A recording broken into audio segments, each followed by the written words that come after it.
My name's Becca from Claritystamp here in the UK, and welcome to YouTube Tuesday. Now today I want to show you how to do this woodland project incorporating some beautiful designs illustrated by our Melanie Turner. So I'd like to show you how I got this composition here from a number of our woodland plates and fairy plates, and I also want to show you a bit of colouring with the pergoliners and the perga colours. So we're going to be doing a bit of painting today as well. So let me show you the plates. So the fairy plates here, they're part of a collection of 4 fairy rounds. So I'm going to be taking little elements from each one to build up. I just think they're absolutely beautiful. They can be used for so much, and just because they're in a round, please don't think you have to use them in a round. You can extract elements. That is the beauty with Groovi. Also, we have a wide selection of woodland autumnal plates on the website, so do check that out. But these are the 2 that I'm going to be using today. So I'm going to be taking this large wreath from this side, and this one here was designed by our lovely Barbara. So I'm going to be using this to create some nice foliage and whatnot. So shall we get started? So I'm going to be bringing my light wave in. And the plate mate from the starter kit. Now, this really is your mate for life when you get this. You will always use this when you get your starter kit.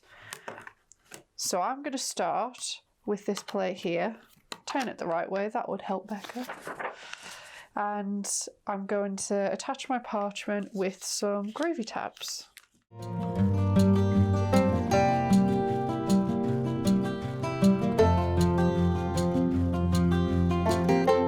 So I've attached my piece of parchment to the plate mate. Now what I did is I took an A4 sheet of paper and trimmed it down a bit, because obviously the plate mate's A4, parchment's A4, so it just makes it a little bit easier to attach. And I'm going to be using my light wave today just because I love it so much. Okay, so the part we're looking for, if I show you the project, we're going to start with these leaves down the side here, so these 2 big ones and the few small ones, and on the plate you can see them just here. So I'm going to ignore these little swirls, I'm going to ignore the rest of this and just trace out this with my number 1 Pergamano tool. So you simply get in the groove. I'm going to use my Groovi guard just to keep my sweaty paws off, and I'm simply going to trace out all these elements.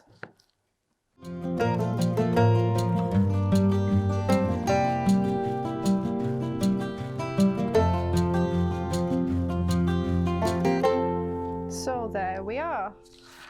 I've extracted all the elements I want from this plate, so I'm just going to remove that, and we're done with this one now, so I'll pop it to one side. And next we want to move on to a little fairy plate. Look at her, she's so pretty, isn't she? So if we go back to the project, the next bit we're going to do is emboss the fairy sitting on the toadstool and all the branches here behind her. So on the plate we are going to move this around a bit and try and find. There we go. So what the aim of the game is to look like these branches are attached to these leaves. Now it doesn't matter if you've got a few stray ones up here, because like we did before, we can just ignore certain elements. That's absolutely fine. So I'm just going to give this another little rub before I start. And what I'm going to do is just trace out all the branches that connect to the leaves. But you'll notice when I'm tracing this out that I stop when I hit a line of a leaf.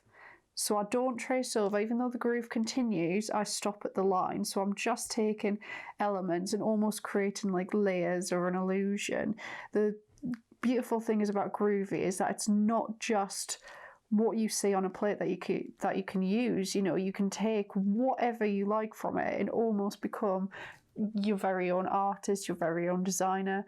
So always have a play with composition. This is my favourite part. I just think it's so much fun.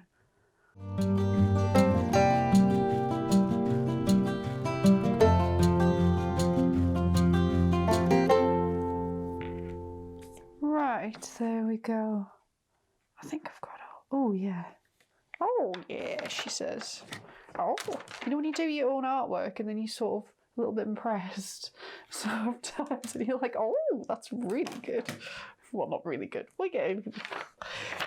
I'm going to stop waffling now. Stop waffling, Becca. Okay, so I'll show you where we're up to so far. So if I show you side by side, I've put in, it looks a bit like jumbled on here, but you can see more clearly on here. So I've got the wreath around here, the leafy wreath. Then I've got these branches, which looks like they're sort of coming out of the toadstool and holding onto the leaves. And I've got the fairy with her toadstool.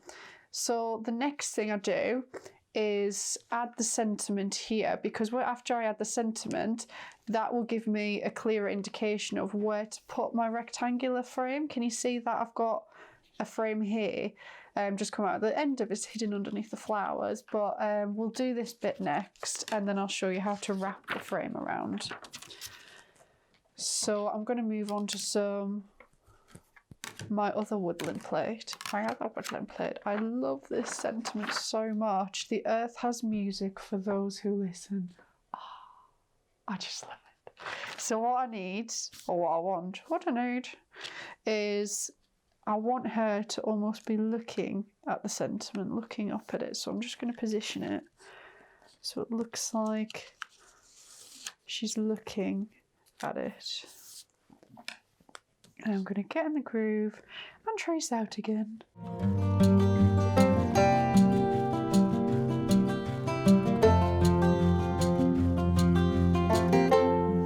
we are. Right, that's it. Sentiment in. Boom. Okay, so now we've got a little fairy looking at the earth has music for those who listen. So next is to frame it, because by framing it, then I can use the bottom of the frame as like a guide as to where to put all the foliage. So that would be the next logical step to me. So I'm going to change over my platemate. So I'm using the calligraphy platemate for A5 plates, and I've got this lovely nested scalloped rectangle plate. Now you can use this for so much. You can just take the single line and create a rectangle. This centre bit here is really good just for like popping little sentiments on. You can do the double line, which looks really smart on parchment. You can add the scallops, and these little dots around here, our Jim in the office put these in, so you can either use it as a decorative element or they are guidelines for a one needle fine tool. So after you've traced it all out, what you can do is go back around with your one needle fine and perforate through all these, and you can snip it out, and that's how you get your lovely scalloped effect. But for this project, I'm just going to use it to frame my piece. So, let me refer to it. So, what should I go with? What do you know what might be easier? Sometimes I find this easier sometimes when you're looking back on your project and you're like, oh, which one did I use? So I'm just going to line it up. Okay. So I don't know if you can see this, but just from the size of this line here and this line here, I used the second largest frame here. So if you like batch making or anything, you can always use your Groovi plates as like a reference. As, oh God, which one did I use again? Yeah, that's the one. So bring my plates back. And now I know that I'm using the second largest here. So I'm just going to line it up, and what I want is I want the sentiment relatively close to the edge. So this is coming around here. There we go. Oh, by Jove, I think she's got it. There we go. So you can see, just follow this line around, you can see that it's going to frame my work nicely and end just here with the leaf. So I'm just going to put one line in quickly. Though always the best way to trace out straight lines like this is to use your Groovi guard, because it just holds the parchment flat. Sometimes when you use it without it, the parchment can move a little bit and it sort of results in like not so much of an even frame. So that's always handy to use. And now you can see, bring my black mat in. That's nice and framed now. Oh, look at it. Okay, so it's time for some foliage. So I'm going to move back to my starter kit, Platemate, and I'm going to be using this gorgeous, I think it's called Snail Trail, this plate. Oh, hang on, I've got my sticker. What's it called? The Snail and the Toadstool. That's it. Now, if I just show you the stickers quickly, we have these reference stickers on the website, which you can use to index your plates. So that's how I knew the name. It's got the name on, it's got the code, and a little picture of the plate. I find them really useful just for when I'm flicking through. So this one is the Snail and the Toadstool, designed by lovely Barbara Gray. I'm just going to have a play now. This is the fun part. It won't look exactly the same each time. That's the wonderful thing about it. Ooh, where do I start? I think I'm going to have the bunny in front. Oh, should I have him sitting on a leaf? I'm going to have him sitting on a leaf this time. This is where you can just really have fun with it. Just play around. You know, can you have a bunny on a leaf? Why not? Have your bunny on a leaf. Ooh, look at it. And then I'm just going to get in the groove. And remember, always avoid going over your previously traced out images. So just remember to stop at the line where the toadstool is.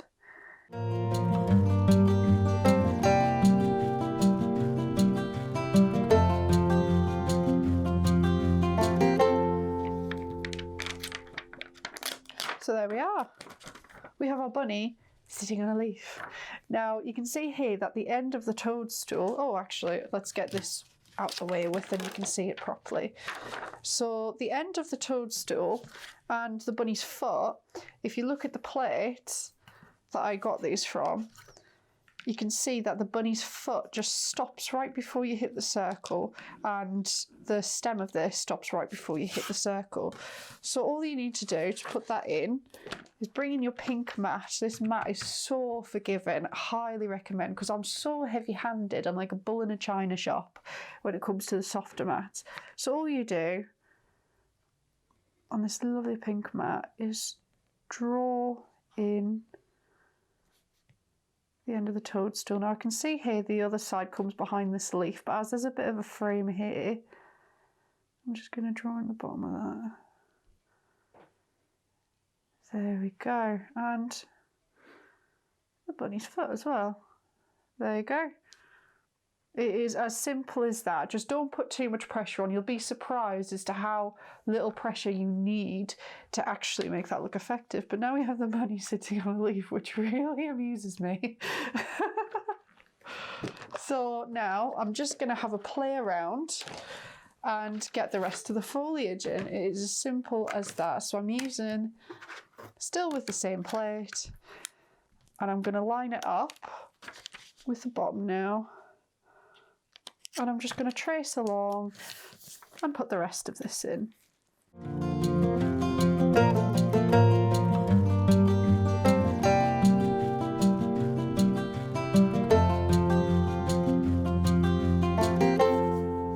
Right, so there we have it.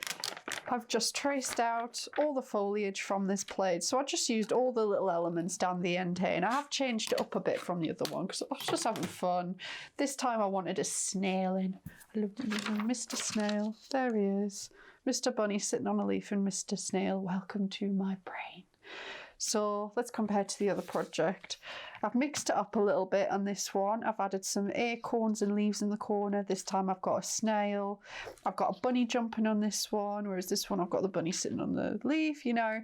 This is the whole beautiful thing about it. You'll never make the same thing twice. Well, you can, but it's just fun not to. Just play with composition. Just go for it. Just really, really go for it. So I think what's next is we're going to do the colour. I want to show you how to do the colouring on the leaves. Now, to get it to be that vibrant, you have to colour on both sides of the parchment. So let's start with the perg lines. I'm going to start on the back just to give you the basic idea, and then I'll move on to the front. So I don't need my tabs anymore, so get rid of that. Actually, why don't you go make yourself a nice cup of tea and get a biscuit, and I'm just going to get all my colouring and paint gear, alright? Alright, see you in a sec.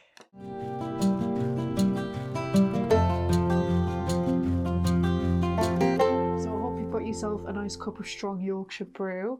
Mine's 1 milk, no sugar, with a shortbread biscuit. Oof. Anyway, let's get back to the parchment.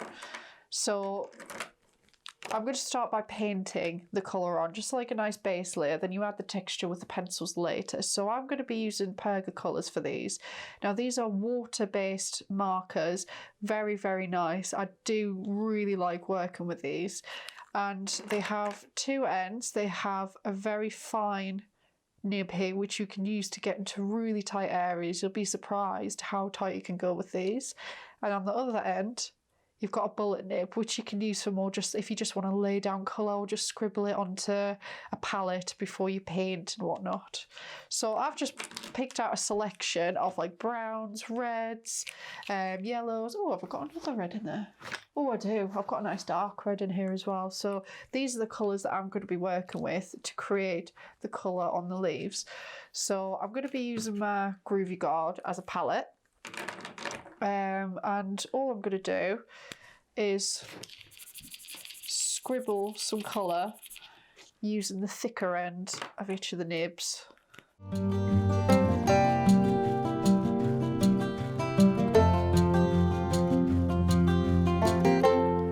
So there we are. We've got a nice selection of colours here, and what I'm going to be using is the Pergamano number 2 brush. This is a really fine brush, very nice to work with, and I'm going to be teaching you the way that Linda Williams taught me how to teach, and as she's the Queen of Parchment, she's right. She just assumes she's always right. She's a lovely woman to know is to love her. So as we know, parchment doesn't like water very much, so I'm dipping my brush into some water, and then I'm just going to dry it off a bit on the sponge. I've got a good quality sponge here, make sure it is good quality, and then what it does is just takes the excess water away from your brush so you have just the right amount to use with your parchment. So I think I'm going to start with a nice, let's go with a nice reddy brown. And to pick up the colour, you just lay your brush in it, and then as you pull away, you twist, and that just brings the bristles of the brush together. And then I'm going to do it on the big leaves here so you can see, and then you just move around. You move the brush around in small circles. And when you find that the colour's drying out like it is here, can you see I'm not getting much colour out of this anymore? Simply just dip your brush in again, run it over your sponge and pick it up the same way I told you before, just twisting the brush just to keep the bristles of it together. It's quite, I absolutely love doing this. I find it so calming. And the aim of the game here is just to get a base coat underneath the leaves so you've got something to work with, like an idea of colour. Oh, it's a little bit too wet. Always use your sponge. Play with the level of wet on your brush. I don't know if that's technical. Just play with how much water you like to have on your brush. Some people work with it better, a little bit wetter. Just make sure you don't buckle your parchment. Some people work with it a bit drier. It's literally just finding what works for you, as always.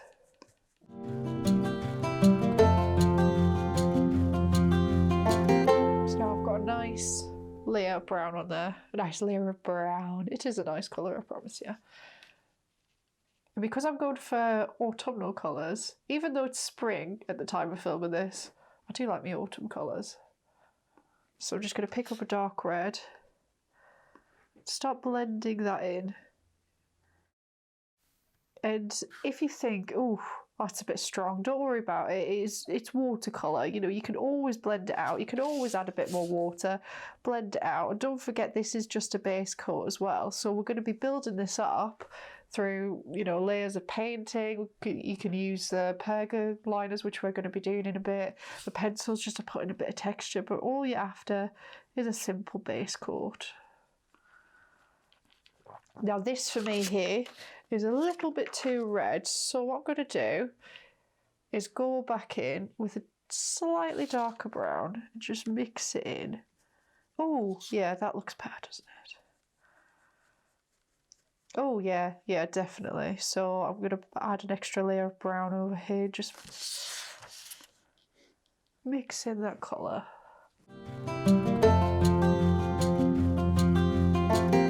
So now I'm going to work on the tips of the leaves.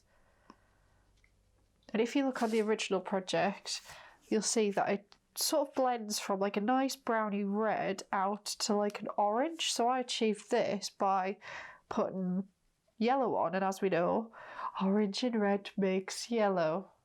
That is so wrong. Yellow and red makes orange. Come on, Becca, that's primary school stuff. Oh dear, I think I need more caffeine.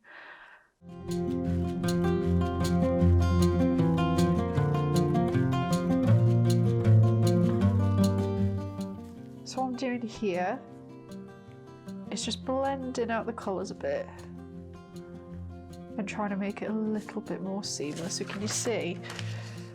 Maybe use a bit of white paper. I'll show you better. So can you see the yellow's becoming a nice orange? We've got that deep red in the middle. Now just keep working on it. Keep like mixing it up and stuff.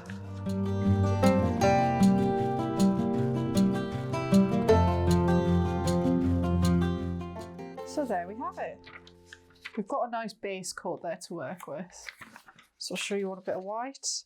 It looks absolutely nothing like the actual thing, but we'll get there. This is just the first layer.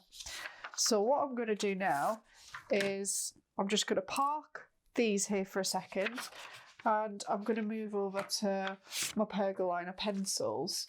So I'm just going to do the same thing. I'm just going to choose some nice like autumny colours, browns, yellows, reds, oranges, yellows, you know, all that. I might have said yellow twice, I don't know. So here we go. So pergoliners in the box. You're going to get 36 pencils. You're going to get 16B pencils, which are blendable oil-based pencils and will work well with your Dorso oil. You're also going to get 20A pencils, which are aqua water pencils. The ones I'm using today are the Bs. The easiest way just to differentiate at a glance is that the Bs have got white writing on them and the As have black. Just at a glance there. So what I'm going to do is I'm going to start adding the texture in. So I'm going to start with the brown, and what I'm going to do is just going from the centre stem, I am just flicking out like this. It helps if I've got a sharper pencil. There we are. I'm just going to flick out from the centre and add a richer layer of colour.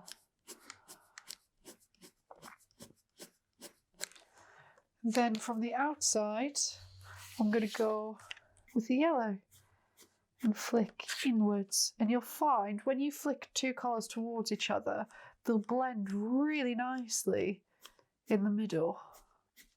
So if you can see here, it's quite yellow on the outside, but where it's meeting the red, it's dull and down's not the right word. It's just blending. It's blending to create like that softer orange tone.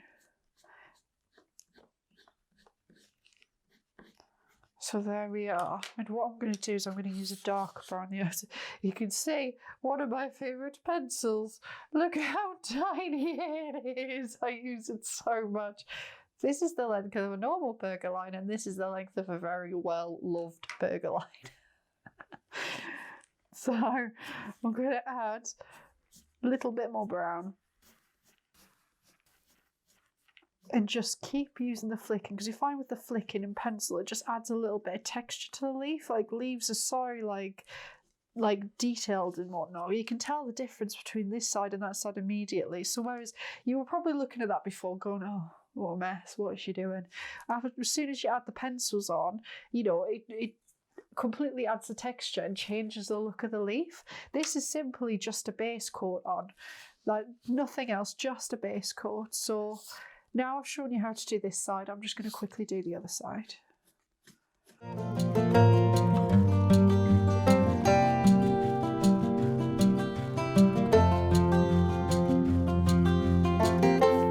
So there we go. Let's compare it to the thing. Can you see how it's starting to come to life now? Now, just to get that extra layer of like rich colour on the front, I'm going to do the exact same as I just did with the pergolina pencils, but this time I'm on the front. Now, whereas on the back, you can be like as messy as you want. You just scribble colour down and it's fine, because white work will always prevail on the back. But just be aware that on the front, you still want your crisp white lines to show. So just be very mindful of where the lines are and just avoid them. So I'm going to start with, oh, actually, no, I'm going to start with a darker brown colour from the centre. And just exactly the same as before, this one is B3. I should probably tell you the pencils I'm using. So I've got B3 here, I've got B8, I was using B13 before, and B11. Those are the ones I've been using, just for your reference. So I'm just being really careful here, just aware of those white lines and aware that I'm on the front of the parchment. So this is the bit you're going to see. Just being really careful. Flicking in from the stem.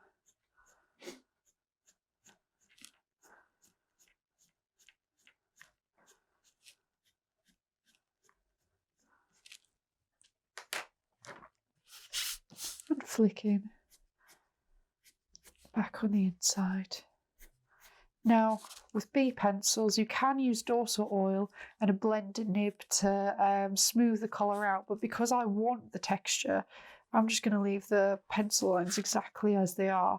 Leaves are quite textured, so I'm not too worried about that. So from the outside, I'm using a lighter colour on the outside. I'm just flicking inwards towards the colouring I've already done. And to me, that's a little bit too yellow. Not a problem. What I'm going to do is come in with my B13 pencil, which is it's really nice, like browny, reddy colour. And I'm just going to flick out a little bit more. Flicking out from the centre. So you want your darker colours in the centre and your lighter colours flicking in from the outside, if that makes sense. Makes sense in my head.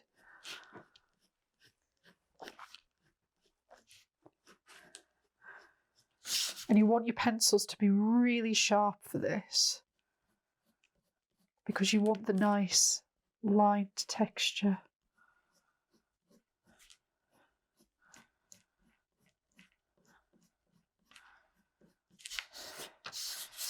So there we go.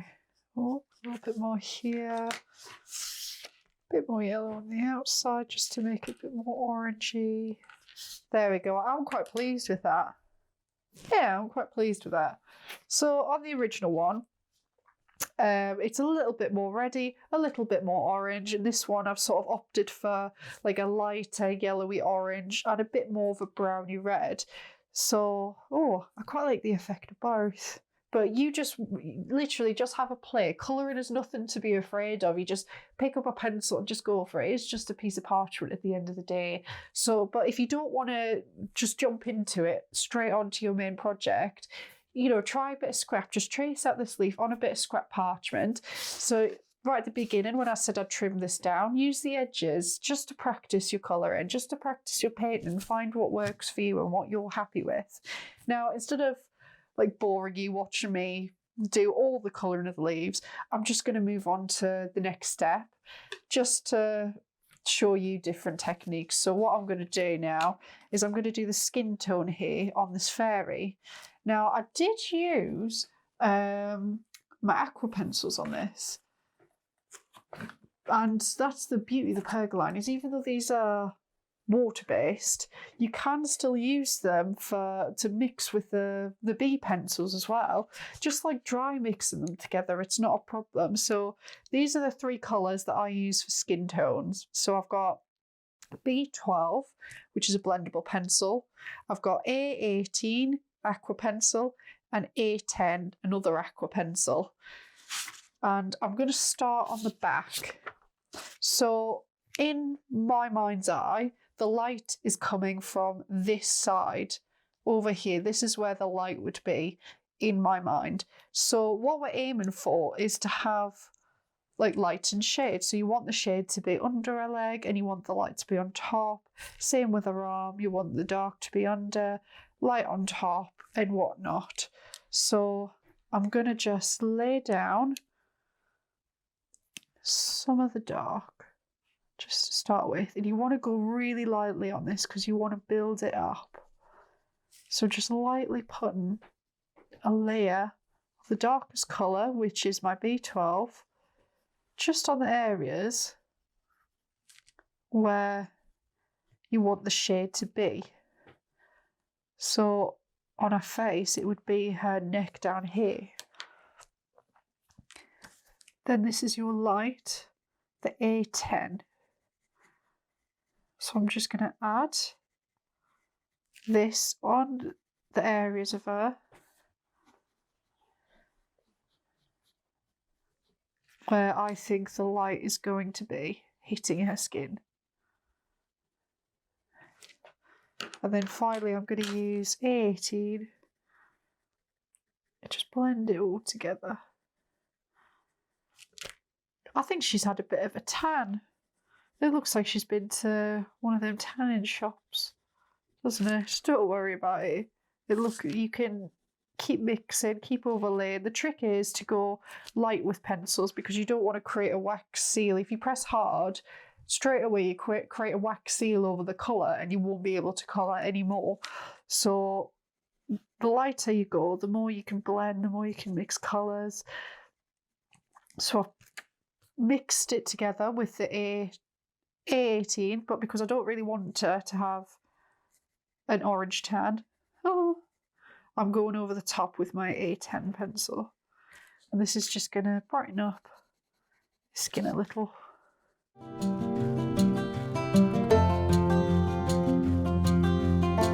So there we are, she's starting to come together. And what I'm going to do just to finish this side off is I'm just going to go back in with my darker B12 pencil and just highlight the shadowy areas. Now there'll be a bit of a curve here where her leg is joining, so I'm just going to sketch in a little bit of shadow there. There we go, we have her skin tone. So on the other side, it doesn't look as vibrant as it does here. So what I do is I just repeat the exact same process that we've just been through. You know, putting the shade in first, then the light, then mixing it together with the medium, the middle coloured pencil, and then just playing around, adding a bit more light to brighten up her skin and whatnot. So let me talk you through this one more time. So back with the pencil, so I'm going to add the shade where I think it is, and all this does is just brighten it up, because when you colour on the back a parchment, it can dull the colour quite a lot, but I want her, because her skin tone's quite light, I just want it to show through a little bit more. I want it to stand out. So I've added shade, and I'll make sure you go really light when you're on the front. Always remember you're on the front. I'm going to add the light where I think it'll be, so on the top of her skin, on the top of her arms, on the top of her legs, etc. So just adding the light in where I think it is. Sorry if I'm repeating myself. I just think sometimes it's easier to learn if you just watch something through twice. And then just lightly apply our mid colour, A18. just to blend those two colours together, just to blend the light and the shade together. And now, because she's got a lovely Essex tan, I'm going to go back with the lighter colour and blend it through again. And can you see how she's really coming to life now?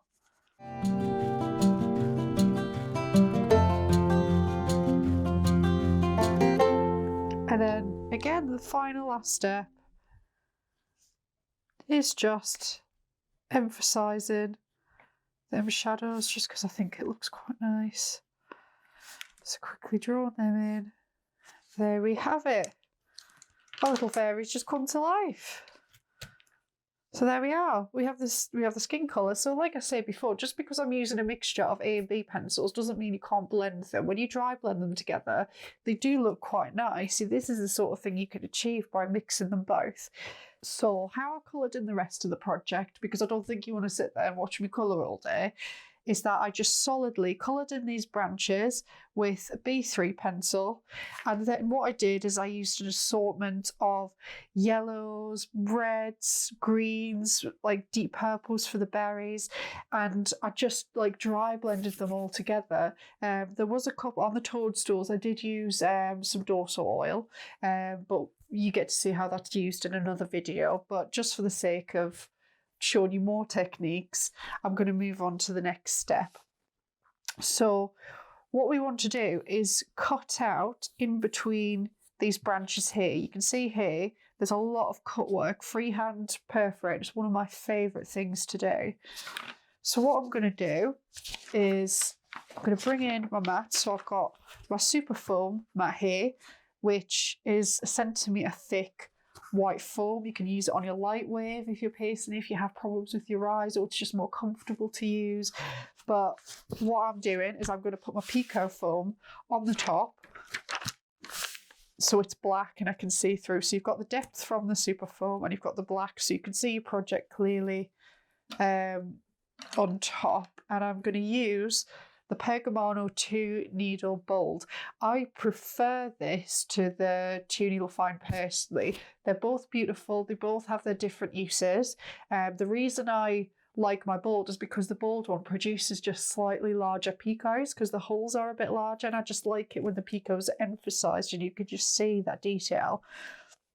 So I'm going to start by perforating in between the branches here, so you can see all the branches run around. And what I want to do is get rid of these holes in the centre. So I'm going to use my slightly mucky Groovi guard to hold it flat. Just be careful you don't get any of the paint on your lovely, well, you'll have time to clean it. I'm just lazy, I don't want to clean it.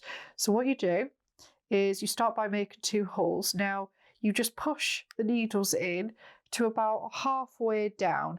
The needle gets to its thickest point halfway up. So if I show you here, I have a little pointer, you can see that it's quite thin here, and then it gets slightly thicker, and then it hits its thickest point in the middle, and it stays that same level of thick right to the very end. The reason I don't push it all the way through is because I do believe that it creates extra strain on your parchment, like unnecessarily. So I always just perforate just to the middle of the needle. So we've got our 2 holes. We're on the front of the parchment for this, by the way. Very important, forgot to say. And what we want to do is create like a rocking motion to get your evenly spaced picos. So what you do is you tip the tool back, you place the needle in the previous hole you just made, you bring it upright, and you paste down. Now it's very important to make sure that your tool is upright when you go around, because they create nice even holes. If you go in at an angle, I'll show you, you get a more ovally appearance. Can you see? So let me pick that up for you. So these are the holes that are created when the tool was upright, and this is the oval hole that I created when it's at an angle. So when you have nice even holes, you have nice even picos. So this stage is just as important as the cutting. So all I'm going to do is keep rocking back and keep bringing my tool upright. And you'll find as well, when you catch the tool in the previous hole, you can almost use it as a pivot. So you can pivot around to wherever you want to go. So I can zoom off down here if I want to, but I want to stay just next door to the white line here. And when I get to the corner, that's when I'm going to do my pivot. So I'm going to catch the hole, twizzle my tool, bring it upright and paste. And that's how I turn corners. Always remember to twist your work if you're working at an uncomfortable angle for you, because you have to be comfortable when you're doing this kind of work. So make the parchment come to you. And I'm just going to finish pacing around this little bit here.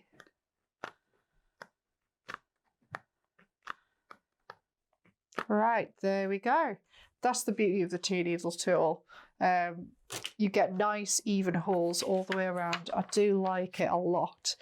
So again, because I don't want to bore you with showing you perforating the entire thing, if I refer back to the project, you can see that I perforated all the way around these branches and I freehand perforated around the outside here. Now to get the straight edge, I use a bold grid. Now we have these available in various sizes. This is the Big Daddy because I've been at this a while now and I wanted something nice and big to work with, but they are available in different sizes. We have them in A5 square, A6 square, and in border form as well. So just choose the one that works for you and that's fine. So all I'm going to do is line up the edge of my work. I'm gonna stick some Groovi tabs on. They're on the other side of my mucky Groovi guard. Oh, my Groovi guard does go through it. Excellent piece of kit. You know, there's so many uses. Palette, you know, store your tabs on and whatnot. Keeping your work flat. It's just a brilliant piece of kit. I do highly recommend. So now that I've got my parchment secured to the holes, I've lined it up and everything, I'm going to be bringing back my 2 needle bolt. You can just whiz around with a 1 needle bolt tool. However, it's, you know, using 2 needles, it's just twice as fast. So you don't need, you can just abandon the idea for this part of going in the previous hole. You don't need to, because they're uniform holes, they're drilled, they're there ready for you. You could just shoot along 2 at a time, just going along the edge, and you can see how fast I'm going around this. And what you would do is you would go around all the way around the frame.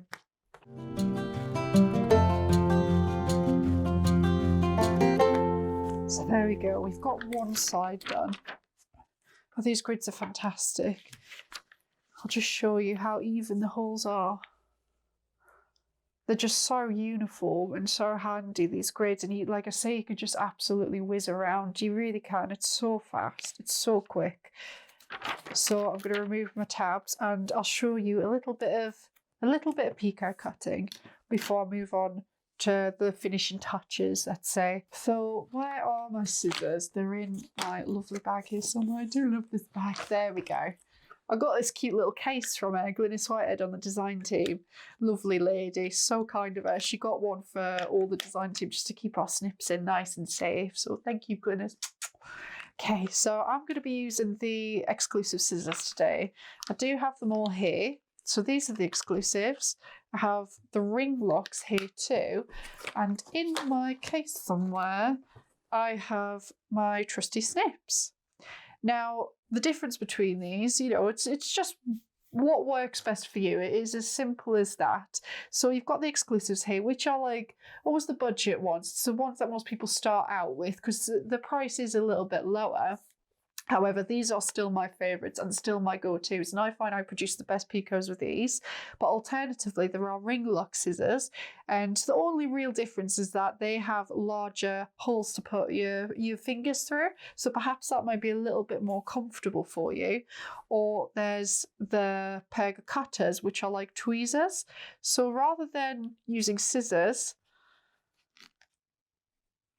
you know, as you do, you simply just pinch with these, and it can help people with dexterity problems, not making any claims or anything, but you know, a lot of people have said that these are wonderful to use.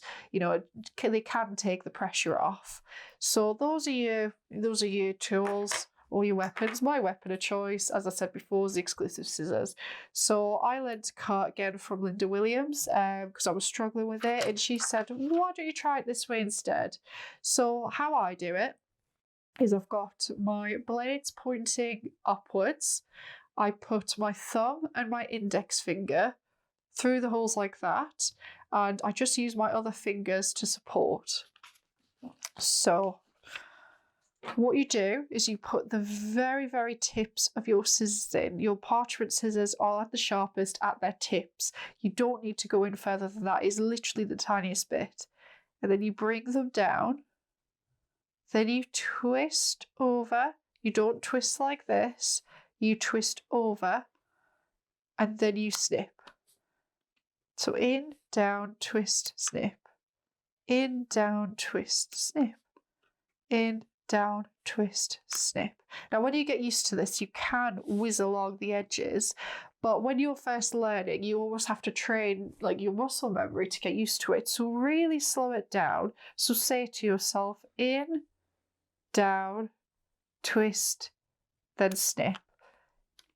In, down, twist, and snip. And then you can see when you're twisting, you can just make out the picot starting to fall. Can you see? So the picot's just starting. I'll hold this up so the camera can see a bit clearer.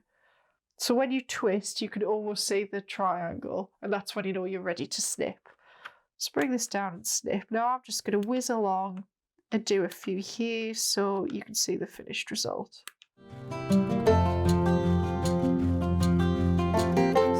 So all I'm going to do is just cut away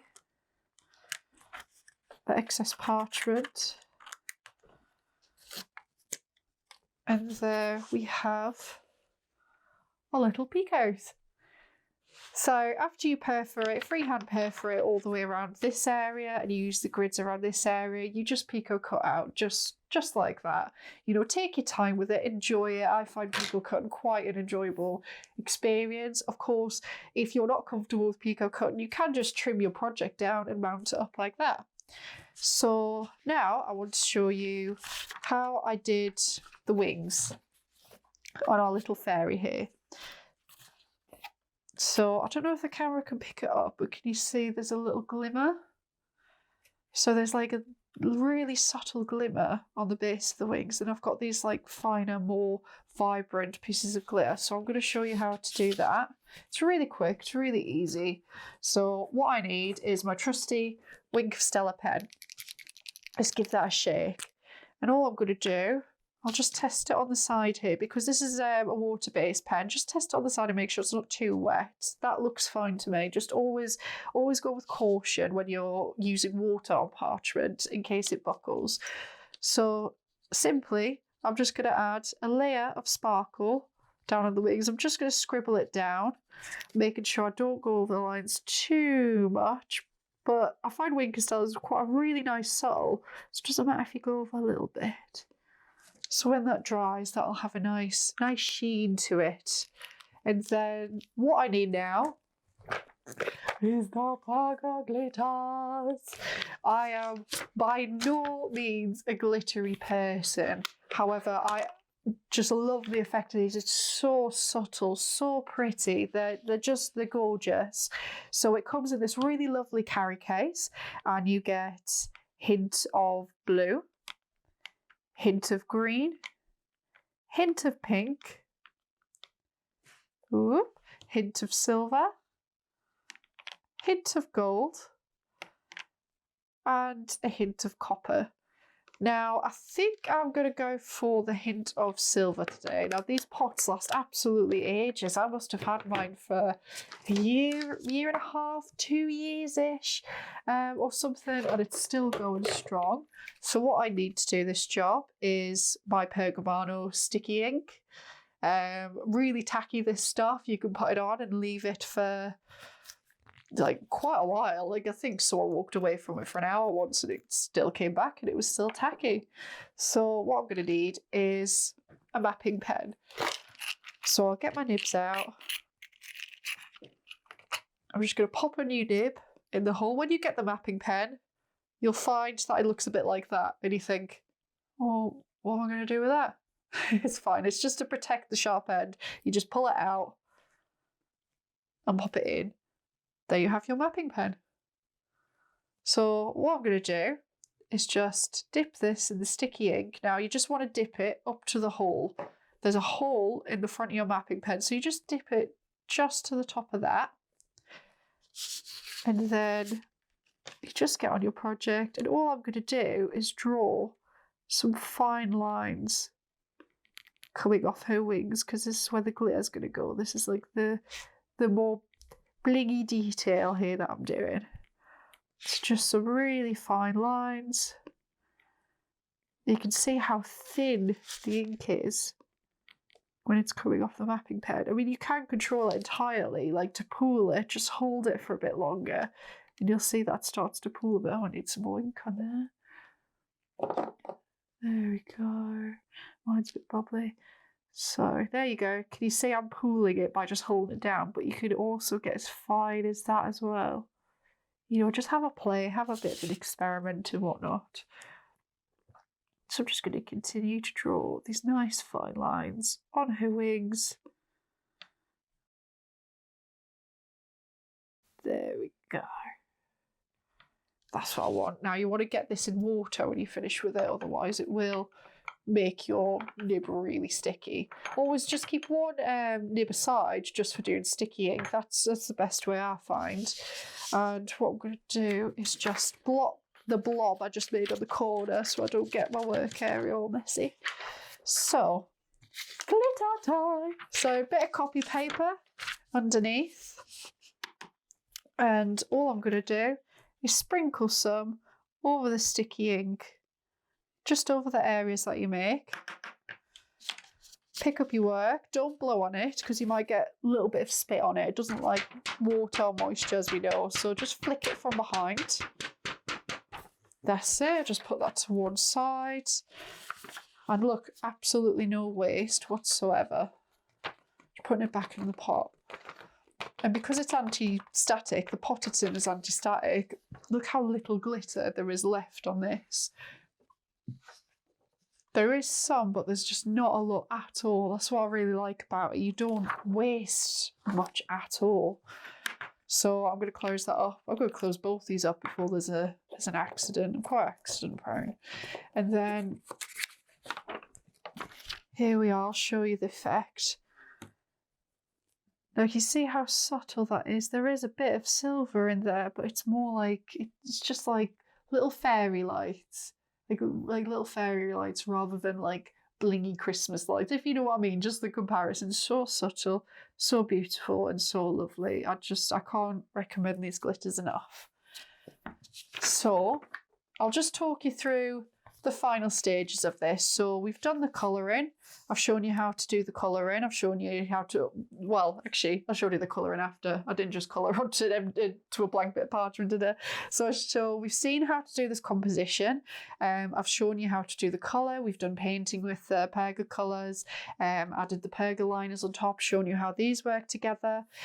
We know how to freehand perforate using the grids. We know how to cut, and we know how to get a bit of bling onto the fairy's wings. So all I did to finish this off is I mounted it onto a piece of Indian Summer designer paper, my personal favourite. You'll find I use it for a lot.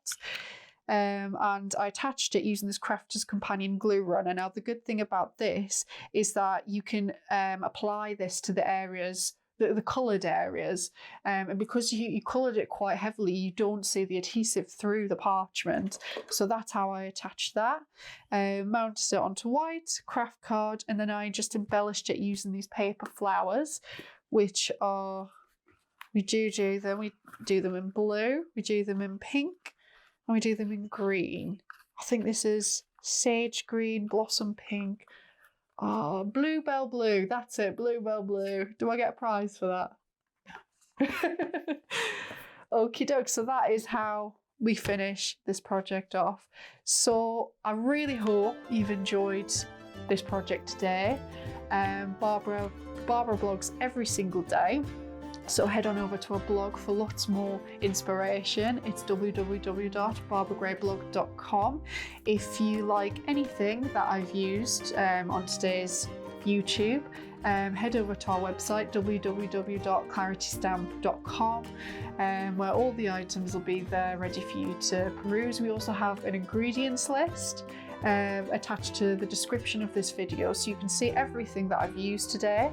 And please, if you like this video, if you like this channel, you like seeing myself, Paul, Maria, Barbara, just like and subscribe and just keep in touch basically. So I hope you enjoyed today's YouTube. I hope you have a lovely rest of your day. Thank you so much for joining me, and I'll see you next time. Bye now.